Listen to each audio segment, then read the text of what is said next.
నమస్కారం. ధర్మ సందేహాలు కార్యక్రమానికి సాదర స్వాగతం. ధర్మో రక్షతి రక్షితః. ధర్మాన్ని రక్షిస్తే ఆ ధర్మం మనల్ని రక్షిస్తుంది. ఆ ధర్మానికి కట్టుబడ్డ ఎంతోమంది పుణ్యాత్ములు, సత్పురుషులు మనకు సదా ఆదర్శప్రాయులు. వారి బాటలో నడుస్తూ ప్రతినిత్యం మనం ఎన్నో రకాల ధర్మాల్ని ఆచరిస్తూ ఉంటాం. చాలా సందర్భాల్లో చాలా రకాల సందేహాలు కలుగుతూ ఉంటాయి, సహజమే. మరి ప్రేక్షకులు వాళ్ళకు కలిగిన సందేహ నివృత్తికై ఎంతో శ్రద్ధగా మన ఈ కార్యక్రమానికి ఉత్తరాల ద్వారా, ఈమెయిల్స్ ద్వారా రాసి పంపిస్తున్నారు. వాటన్నిటికీ శాస్త్రీయ సమాధానాలు అందించడానికి మన ముందున్నారు ఆర్ష విద్యా తపస్వి, ఆది శంకరాచార్య భక్త సమాజ వ్యవస్థాపకులు, శంకరాచార్య అష్టోత్తర శతనామాది దక్షిణాంనాయ పీఠ ఉభయ రాష్ట్రాల సంచాలకులు పెసర్లపాటి శ్రీనివాస బంగారయ్య శర్మ గారు.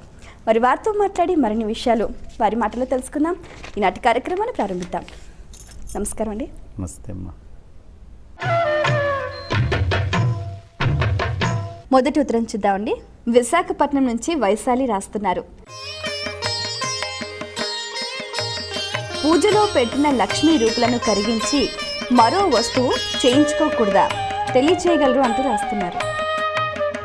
పూజలో పెట్టినటువంటి లక్ష్మీదేవి మూర్తిని ఇంకొకటి చేయకుండా ఉండడము చాలా ఉత్తమోత్తమైంది. దాన్ని అలాగే కావాలంటే మెడలో వేసుకోవడానికి అలంకారంగా ధరించవచ్చు.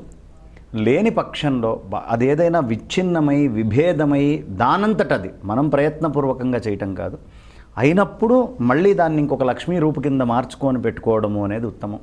తప్ప ఎట్టి పరిస్థితుల్లో లక్ష్మీ అమ్మవారి మూర్తిని మనం తీసుకొని వెళ్ళి పూజ చేసి అక్కడ అంతా చేసిన తర్వాత దాన్ని మళ్ళీ పునః ఇంకొక వస్తువు కింద మార్చుకోవడం అనేది మాత్రం శ్రేయోదాయకం కాదు.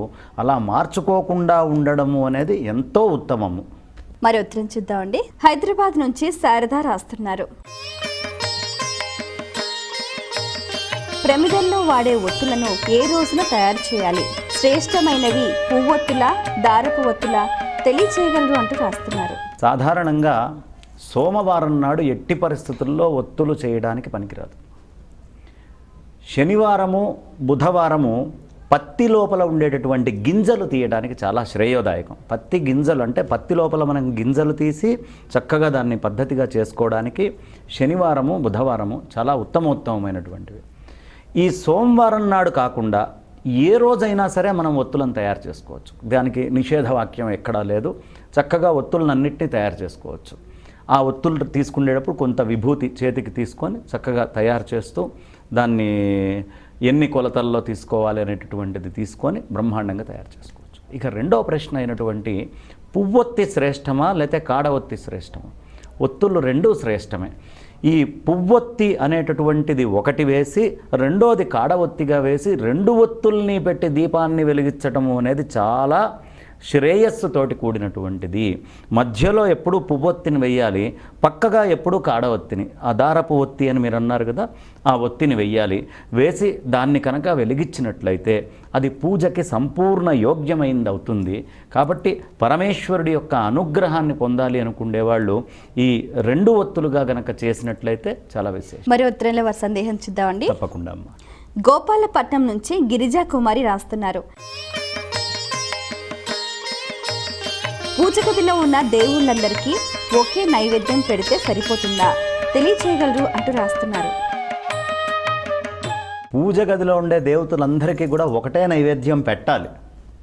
అసలు విడివిడిగా పెట్టడం అనేది నిషేధ వాక్యాలు ఉన్నాయి. ఎట్టి పరిస్థితుల్లో పెట్టడానికి వీల్లేదు. ఈ ఒకటే అయినటువంటి నివేదన మనము నామాలని తీసుకొని చేస్తాము. ఇంతమంది దేవతల్ని పరివారంగా తీసుకొని ప్రధానమైనటువంటి దేవతలు ఎవరికి మనము అర్చన చేస్తున్నామో, ఎవరికి మనం అష్టోత్తరాదులన్నీ కూడా చెప్తున్నామో ఆ దేవతని ప్రధానంగా ఉంచుకొని మిగతా అందరినీ పరివార దేవతలుగా భావించి ఆయనకి కనుక అక్కడ పెట్టి మిగతా పేర్లు తీసుకొని నివేదన కనుక చేసినట్లయితే అందరికీ ఒకటేసారి బంక్తి భోజనం పెట్టినట్టు. ఇప్పుడు మనం ఒక వంట తయారు చేస్తాం. ఈ వంట తయారు చేసినప్పుడు ఒకటే అయినటువంటి వంట అందరికీ కూడా ఎలా వడ్డించడం జరుగుతుందో ఒకటే అయినటువంటి నివేదన ఆ శక్తి అగ్నిహోత్రుడు అనే ఆయన వీళ్ళకి తీసుకొని వెళ్ళి అందిస్తారు. ఇక్కడి నుంచి ఆ అందించేటటువంటి అగ్ని సక్రమంగా ఎవరిది వాళ్ళకి అందిస్తాడు, మనకేమి రెండో ఆలోచన అక్కర్లేదు. కాబట్టి నివేదన విడివిడిగా చేయటము అనేటటువంటి దానికి నిషేధ వాక్యాలు ధర్మశాస్త్రం చెప్తుంది.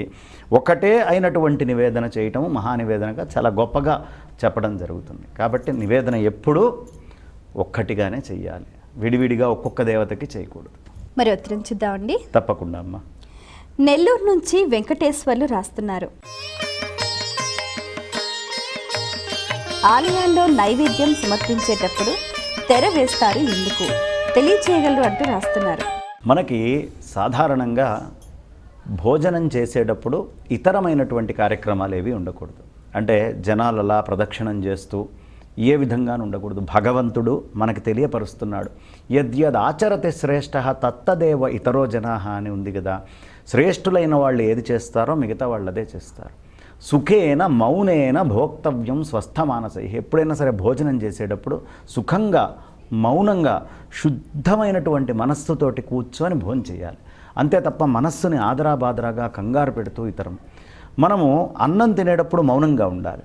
మౌనంగా ఉండేటటువంటి స్వామి మనం ఆ సమయంలో అక్కడ నిల్చొని కోరికలు కోరుతూ ఏదైనా చేస్తూ ఉన్నామనుకోండి, అది దోషమవుతుంది. కాబట్టి ఇతరమైనటువంటి వ్యాపకాలు ఏమీ లేకుండా కన్న తల్లైనా అన్నం పెట్టేటప్పుడు కనుమరుగై ఉండాలి అని ధర్మశాస్త్రం చెప్తుంది. కాబట్టి కన్న తల్లి కూడా కనుమరుగై ఉండాలి కొడుకుకు పెట్టేటప్పుడు అన్నప్పుడు పరాత్పరుడు పరంధాముడు ఆయన భోజనం చేసే సమయంలో, ఆయనకు మనం నివేదన చేసేటటువంటి సమయంలో ఓ ఇన్ని రకాలు పెడుతున్నారా బయట చూసేవాడు అనుకుంటాడుగా, అబ్బో జిలేబీలు, లడ్లు, అన్నము, పులిహోర, దద్దోజనం, పాయసం ఇన్ని అనుకుంటే ఎప్పుడూ అన్నము తినేటటువంటి వాడికి మంచిది కాదు. అన్నము ఎప్పుడూ మరుగుగా తినాలి. నలుగురు ముందు ఇలా పెట్టుకొని తినేయటము అనేది ఎప్పుడూ శ్రేయస్కరం కాదు మనకైనా ఎవరికైనా. అయితే మనకి పెద్ద దోషభూయిష్టం కాదు. కానీ పరాత్పరుడికి నివేదన చేసేటప్పుడు మాత్రము అందరూ కోరికలతో వస్తారు, రకరకాలైనటువంటి ఆలోచనలతో వస్తారు. కాబట్టి కాసేపు తెరవేసి స్వామివారిని ఏకాంతంగా కూర్చోబెట్టి స్వామి భోంచేయి తండ్రి అని చెప్పి మనందరి కోసము ఆయన అక్కడ నిల్చొని చేస్తున్నాడు. కాబట్టి అంత అత్యుత్తమమైనటువంటి భక్తి ప్రపత్తులతోటి ఇప్పుడు అన్నము పెట్టే సమయంలో వెనకాల ఎవడో ఉన్నట్టుండి గంట కొడతాడు, లేదు ఇంకొకడు ఏదో ఒక మాట అంటమో ఏదో చేస్తాడు. ఈ అన్నం పెట్టేటటువంటి వ్యక్తి భగవంతుడికి పెట్టి విస్మరించి ఒక్కసారి పక్కకి తిప్పితే తలని అది దోషభూయిష్టం అవుతుంది. కాబట్టి అలాంటి దోషాలు ఏవి రాకూడదు. అంటే జనాలు ఎవరు ఎంత స్థాయిలో ఎక్కడ ఉండాలో అక్కడ ఉంచి మనము దానికి తెరవేసి ఆ స్వామివారి పట్ల తదేకమైనటువంటి దృష్టితోటి మనస్సుని లగ్నం చేసి స్వామి నువ్వే కదయ్యా ఈ మొత్తం ఆహారాలకి అన్నిటికీ మూలము, అలాంటి నీకు ఇవాళ నాకు ఇక్కడ పెట్టేటటువంటి భాగ్యము నిమిత్తంగా లభించింది. ఈ పెట్టేటటువంటిది తినేటటువంటిది అన్నము మిగతా అంతా కూడా బ్రహ్మమే, నువ్వు తప్ప ఇంకొకటి లేదు అనే ఉద్దేశ్యంతో మనం గనక నివేదన చేసినట్లయితే స్వామి చాలా సంతుష్టమానుడై సంతృప్తుడై మనల్ని అనుగ్రహిస్తాడు. కాబట్టి ఆయన అనుగ్రహం కోసము భోజనం చేసే సమయంలో ఆయన్ని శాంతంగా ఉంచడం కోసం అయితే తలుపులు వేస్తారు, లేకపోతే పరదా వేస్తారు. ఖచ్చితంగా వేసే నివేదన చెయ్యాలి. మరి ఉత్తరం చూద్దామండి. మోరి నుంచి సత్యనారాయణ రాస్తున్నారు. పాములు పగబడుతూ ఉంటాయని అంటూ ఉంటారు, ఇందులో వాస్తవం ఎంత తెలియజేయగలరు అంటూ రాస్తున్నారు. పాములలో చాలా ఉన్నతమైనటువంటి జాతికి సంబంధించినటువంటి పాములు ఎంతో దారుణమైన హాని వాటికి చేసినప్పుడు కాస్త ఆ ప్రదేశాలని గుర్తించటం, వెళ్ళేటటువంటి వ్యక్తి వెంట పడడము అనేది చేస్తుంది. కొన్ని ఆభిచారిక హోమాలు ఉన్నాయి. ఈ హోమాలు చేసేటప్పుడు పాముని వశం చేసుకొని ఆ పాము ద్వారా తక్షకాది కొంతమంది ఏవైతే ఆ నాగజాతులకు సంబంధించిన ఉంటాయో వాళ్ళని ప్రయోగం చేసినట్టు కూడా మనకి ధర్మశాస్త్రాల్లో అక్కడక్కడ లభిస్తుంది. కానీ అన్ని పాములు పగబడతాయి అనేటటువంటిది దోషభూయిష్టము. చాలా స్వల్పమైనటువంటి జాతులకి మాత్రమే ఈ పగబట్టేటటువంటి గుణము ఉంటుంది. వాటికి అంత హాని చేస్తే ఊరికినే పగబట్టవు. అందుకనే మనకి కొన్ని సంఘటనలు ఈ మధ్యకాలంలో మనం చూస్తూనే ఉన్నాం. ఒక వ్యక్తి ఎక్కడికి పోయినా ఈ పాము అతన్ని గుర్తించి అక్కడికి వెళ్ళటం జరిగింది. అంతెందుకు, అతి దగ్గరలో మన హైదరాబాద్ పక్కనే నేను ఒక పిల్లవాడిని చూశాను. వాడి ఇంట్లో నుంచి బయటకు వస్తే చాలు వాడి బొటన వేలు మీద ఎక్కడో అక్కడ కాటు వెయ్యందే ఆ పాము వెళ్ళేది కాదు, కానీ వీడు మరణించేవాడు కాదు. అలా ఖచ్చితంగా పాము రిపీటెడ్గా దాన్ని గుర్తుంచుకొని వచ్చి కాటు వేసినటువంటి సందర్భాలు చాలా చూస్తున్నాం. కాబట్టి దానికి పగ అనే గుణం ఉంటుంది. కానీ ఇది అన్ని పాములకి ఉండదు. పాములలో కూడా చాలా అత్యద్భుత బాగా కోపోద్రిక్తమైనటువంటి స్వభావం ఉండి బాగా కోడె తాచు లాంటివి ఏవైతే ఉంటాయో వాటిల్లో ఈ బుస, ఈ పగ అనేటటువంటి ఉంటాయి. కానీ అన్ని పాములలో పగ అనేటటువంటిది ఉండదు. ఆ పాముని కూడా మనం ఏదైనా చెప్పలేనటువంటి అన్యాయం చేస్తే తప్ప వృధాగా పాము ఎప్పుడూ పగ పట్టదు. పగ ఉంది, కానీ ధర్మశాస్త్రాల ప్రకారం అయితే అది ఎక్కడ మనకి ఆధారంగా పూర్తిగా దొరికేటటువంటిది లేదు. ఆభిచార హోమాల ద్వారా పాముల్ని ప్రయోగం చేయటం అనేది పూర్వము కొన్ని ధర్మశాస్త్రాలు. మరో ఉత్తరంలో వారి సందేహం చూద్దామండి. రాజమండ్రి నుంచి ఛాయాదేవి రాస్తున్నారు. పొరుగురికి వెళ్ళినప్పుడు దేవుడికి నైవేద్యం పెట్టలేం కదా, అప్పుడేం చేయాలి, తెలియచేయగలరు అంటూ రాస్తున్నారు. సాధారణంగా నిత్యము మన ఇంట్లో స్వామికి పూజ చేసుకుంటూ నివేదన పెట్టి అంతా దీపారాధన పెట్టి కళకళలాడుతూ పూలు అన్నీ పెట్టుకొని ఉన్నట్టుండి మనకి పక్క ఊరికి వెళ్తాం. ఆ పక్క ఊరికి వెళ్ళినప్పుడు మన మనస్సులో ఒక దిగులు ఉంటుంది. అయ్యో మన ఇంట్లో దేవుడు దీపం లేకుండా పూలు లేకుండా, ఎందుకంటే నిత్యం అలవాటైపోయింది ఆ స్వామిని అలా చూడటం, అలా ఆస్వాదించటం. దాంతో పొరుగురు వెళ్ళినప్పుడు కూడా లోపల ఆ బాధ అనేటటువంటిది చాలామందిని పీడిస్తూ ఉంటుంది. కానీ ఇక్కడ తెలుసుకోవాల్సినటువంటి ఒక అంశం ఏమిటి అంటే, మనం ఎప్పుడైతే అన్నం వడ్డించి భోజనానికి కూర్చోబోతున్నామో ఆయన సర్వవ్యాపి, ఆయన లేనటువంటి ప్రదేశం లేదు. ఈ దేవతార్చనలు ఇవి ఉన్నవాళ్ళు వాళ్ళు దేవతార్చనని తీసుకెళ్ళిపోతారు. లేదు, ఆ దేవతార్చనని ఇంకొక యోగ్యుడైనటువంటి వాడికి ఇచ్చి అయ్యా మీరు చేసి మీరు నివేదన చెయ్యండి అని చెప్తారు. అలా చేయలేనటువంటి పరిస్థితుల్లో మనం ఎక్కడ ఉంటే అక్కడ ఏ ప్రదేశానికైనా వెళ్ళనివ్వండి, ఒక్కసారి అన్నం ముందు కూర్చున్నప్పుడు మనసా అట్లా స్వామివారిని తలుచుకొని అక్కడ ఉన్నటువంటి స్వామివారిని, ఇంట్లో ఉన్నటువంటి మూర్తిని, ఆయనకి ఈ అన్నము నివేదన చేసిన తర్వాత మనము భుజించటము అనేటటువంటిది చాలా శ్రేయస్కరమైనటువంటి విషయము. అలా చేసి తీరాలి అని కూడా ఉంది.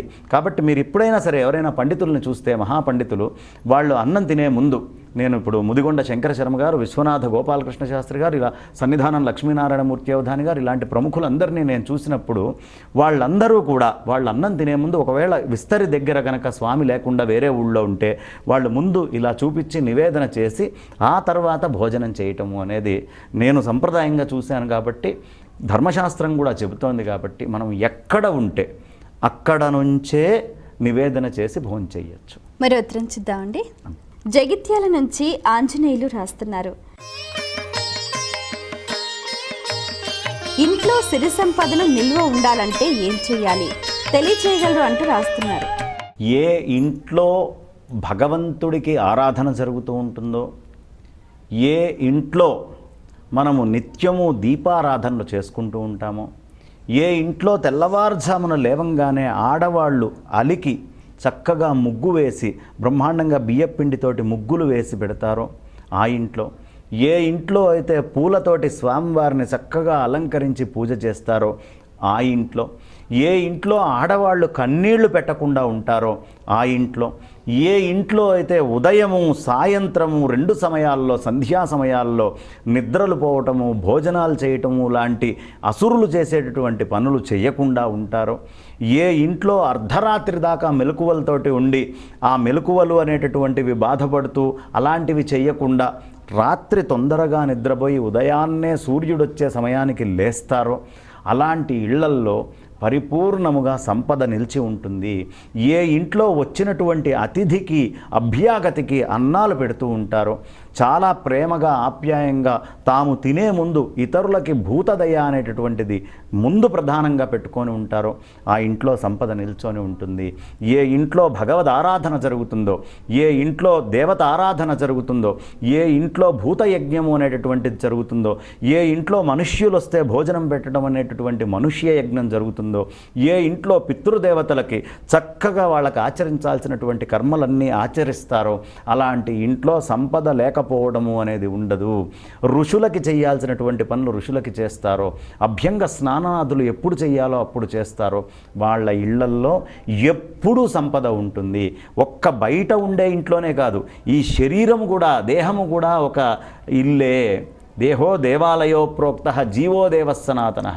ఈ శరీరములో కూడా మనకి సంపదలన్నీ నిలుస్తాయి. అగ్ని, జలము, వాయువు, ఆకాశము, పృథివీ, ఈ పంచభూతాలు నిండున్నాయి కదా. ఈ పంచభూతాలు అనేటటువంటి ధనాలు కూడా సమృద్ధిగా ఉంటాయి. దాన్నే తపస్సు అంటారు. కాబట్టి ఇళ్లల్లో ఇలాంటి లక్షణాలని కనుక మనం పెట్టుకుంటే ఖచ్చితముగా మన లోపల సంపద నిల్చొని ఉంటుంది. మరి ఉత్తరం చూద్దామండి. తప్పకుండా అమ్మ. శైలజ ఈమెయిల్ నుంచి రాస్తున్నారు.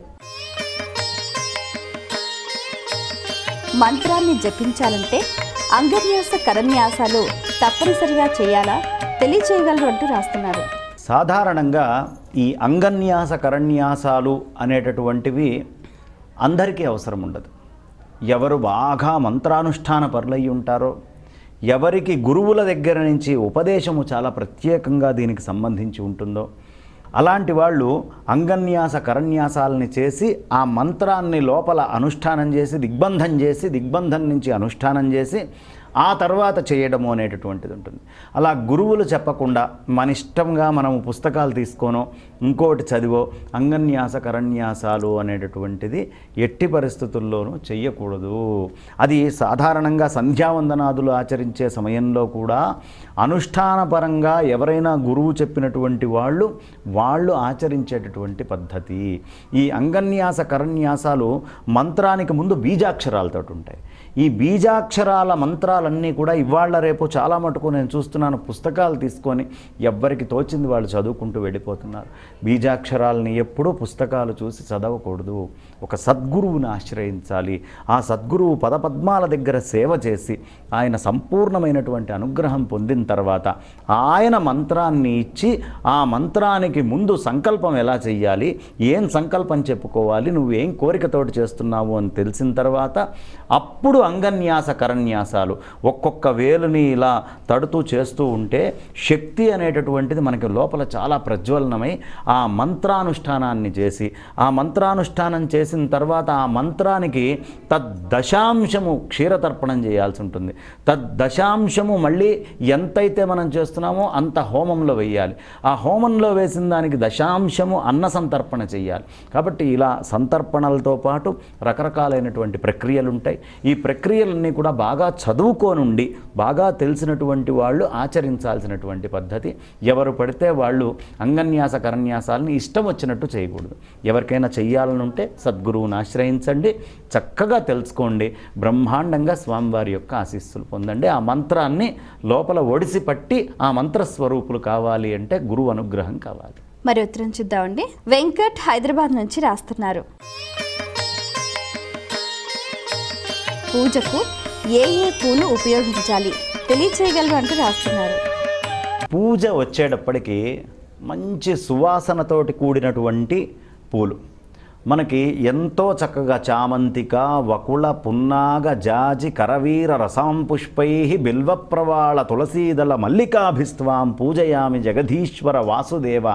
ఆరామ పుష్పాణి మనోహరాని జలాశయస్థాని సుపల్లవాని సువర్ణ పుష్పాణి మయార్పితాని గృహాణ పాదాబ్జ నిష్ట్యూత నదీ ప్రభ. ఇలా రకరకాలైనటువంటి పూలు మనకి చెప్పారు. చక్కటి సువాసనలు వచ్చేటటువంటి పూలు, వీటిని మాత్రమే వాడాలి. ఆ తర్వాత వాడకూడనివి కూడా కొన్ని ఉన్నాయి. మొగలి పువ్వు తీసుకొని వచ్చి పరమేశ్వరుడికి పూజ చేయకూడదు. ఎట్టి పరిస్థితుల్లో అది దోషము, దాన్ని వాడడానికి వీల్లేదు, నిషేధము. అలాగే గరిక తీసుకొని వెళ్ళి అమ్మవారికి పూజ చేయకూడదు. అలాగే మనం తులసి దళాలను తీసుకొని వెళ్ళి ఒక్క వినాయక చవితి రోజు తప్ప మిగతా ఏ రోజు గణపతికి పూజ చేయకూడదు. ఇలా కొన్ని నిషేధమైనటువంటివి ఉన్నాయి. బాగా మదవాసన వచ్చేటటువంటివి ఇట్లాంటివి కూడా పనికిరాదు. దేవగన్నేరు ఇలాంటివి పారిజాతం అయితేనేమిటి, అలాంటి చక్కటి సువాసనతోటి కూడినటువంటి గన్నేరు అన్నీ కూడా భగవంతుడికి వాడచ్చు. అలాంటి పూలను తీసుకొని వెళ్ళి దేవతా వృక్షాల నుంచి సంజనితమైనటువంటి పూలు ఏవైతే ఉన్నాయో ఆ పూలన్నీ కూడా స్వామివారికి చక్కగా వాడచ్చు. ఆ స్వామివారికి అక్కడ పూజ చేయటం వల్ల అన్ని రకాల పూలలోంచి ఉద్భవించేటటువంటి శక్తి ఈ సాధకుడు ఎవరైతే పూజ చేస్తున్నాడో వాడిలోకి చేరి సంపూర్ణమైనటువంటి అనుగ్రహము, ఆ నిర్మాల్యము యొక్క శక్తి వాడికి లభిస్తుంది. చాలా సంతోషం అండి. మీ అమూల్యమైన సమయాన్ని కేటాయించి మా ప్రేక్షకుల ధర్మ సందేహాలకు శాస్త్రీయ సమాధానాలు అందించినందుకు ధన్యవాదాలు. ధన్యవాదాలు. వీక్షించారు కదండి, ఇది ఇవాల్టి మన ధర్మ సందేహాలు కార్యక్రమం. మీకు కూడా ఇంకా ఏవైనా ఆధ్యాత్మిక ధర్మ సందేహాలు కలిగితే ఈ కార్యక్రమానికి మీ సందేహాల్ని క్లుప్తంగా, సూటిగా, స్పష్టంగా పోస్ట్ కార్డ్పై లేదా ఈమెయిల్స్ ద్వారా రాసి పంపించండి. మా చిరునామా ధర్మ సందేహాలు, కేర్ ఆఫ్ భక్తి TV, road number 92, Jubilee hills, Hyderabad 5,96,000. మా ఈమెయిల్ ఐడి bhakti@gmail.com. మరో కార్యక్రమంలో మీ సందేహాలు, మా పండితుల సమాధానాలతో మళ్ళీ కలుసుకుందాం. అంతవరకు సెలవు. నమస్కారం.